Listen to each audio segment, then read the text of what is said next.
On Monday of Holy Week, we hear about the fig tree. The story of the fig tree reminds us that it is important to take care of what's on the inside, just as much as we take care of what's on the outside. The story begins with Christ walking with his disciples towards the city of Jerusalem. As they approach the city, they discover a fig tree with big, beautiful leaves. Christ sees the fig tree and takes his hand and reaches inside to grab a fig. But does he find any figs in the tree? No. Instead, he finds that the tree is empty.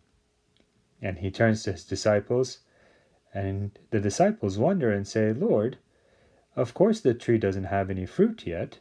It's not the season for figs to grow." But Christ wanted to teach them something with this tree. And he said, "Cursed is this tree, because on the outside it looks beautiful, but on the inside it has nothing good." Later he took the disciples to the city of Jerusalem, the great city of the Lord. And as they approached the temple, Christ saw many people doing many evil things to one another. They were lying to each other, they were stealing from each other, they were cheating, they were saying bad things. This made Jesus very angry. Christ cried out with a loud voice to all the people in the temple and said, "This is my Father's house. It was supposed to be for prayer, but you have turned it into a den of thieves." After this, Christ took the disciples out of the temple, and as they were leaving the city of Jerusalem, they passed by the same fig tree they had seen earlier, and they saw that it was dead.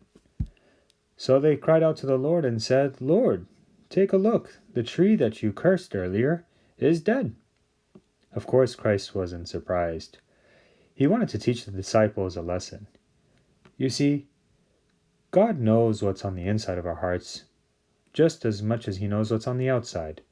And he wants us to be beautiful both on the inside and on the outside. He wants us to love one another with a pure heart. He wants us to be kind to one another. He wants us to treat one another like brothers and sisters. We should take care of each other. We should be honest with each other. We should avoid lying and stealing and cheating from one another. Why? Because we're children of God. And as children of God, we should be just like his Son, his only Son, Jesus Christ, who is beautiful both on the inside and on the outside.